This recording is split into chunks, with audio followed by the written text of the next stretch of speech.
حضور صلی اللہ علیہ وسلم ایک مرتبہ کسی قافلے سے واپسی آ رہے تھے تو آپ نے صحابہ سے کہا کہ 2 افراد ہو جائیں ایسے کہ جو نگہبانی کریں اور بقیہ سو جائیں، 2 کھڑے رہیں۔ اب 2 کی ڈیوٹی لگ گئی کہ ایسا کرتے ہیں آدھی رات میں کھڑا رہتا ہوں، جاگتا بھی رہتا ہوں، آدھی رات تم کر لینا۔ انہوں نے کہا ٹھیک ہے، وہ سو گئے۔ ایک کو کہا کہ سو جاؤ، دوسرے نے۔ اب یہ دوسرے نے کہا کہ میں بیٹھا تو ہوں، فارغ بیٹھا ہوں، نماز پڑھ لیتا ہوں، میں نماز شروع کر دیتا ہوں۔ نماز شروع کی تو تلاوت جاری ہے۔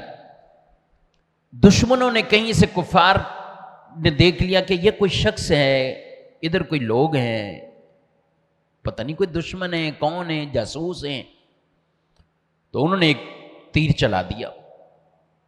اب وہ شخص کو آگے لگا، اتنے میں پھر دوسرا تیر لگا دیا۔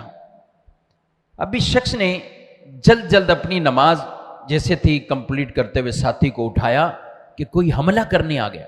تو جب وہ دوسرے بھی اٹھے تو وہ اس نے کافر نے دیکھا کہ یہ ایک نہیں ہے، کئی لوگ ہیں، وہ بھاگ گیا۔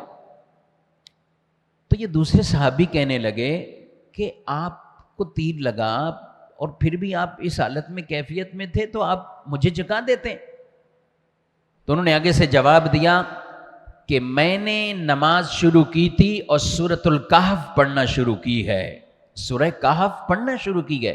میں پسند نہیں کر رہا تھا کہ سورہ کہف پڑھے بغیر میری نماز مکمل ہو جائے، میں چاہ رہا تھا پوری سورت پڑھ لوں، آدھے سپارے پر ہے جی، میں چاہ رہا تھا کہ پوری سورت پڑھ لوں۔ 15ویں پارے کا تقریباً آخری نصف اور 16ویں پارے کے ابتدائی چند رکوع سورہ کہف، جسے جمعے کے دن پڑھنے کی بھی خاص طور پر فضیلتیں موجود گئے۔ سورہ کہف کی عادت بنائیں جمعے کے دن، آپ جمعے کے بعد پڑھ لیں، دن میں پڑھ لیں، عصر کے بعد پڑھ لیں، لیکن کوشش کریں کہ ہر جمعے کا ایک یہ معمول ہو کہ سورہ کہف کی ہماری تلاوت ہو جائے، فضیلتیں بھی ملیں گی۔ تو وہ صحابی کہنے لگے کہ میں نے سورہ کہف پڑھی تھی، میرا دل کیا پوری پڑھ لوں پھر میری نماز مکمل ہو۔ یعنی عبادت میں یہ دل لگانا، اللہ اکبر۔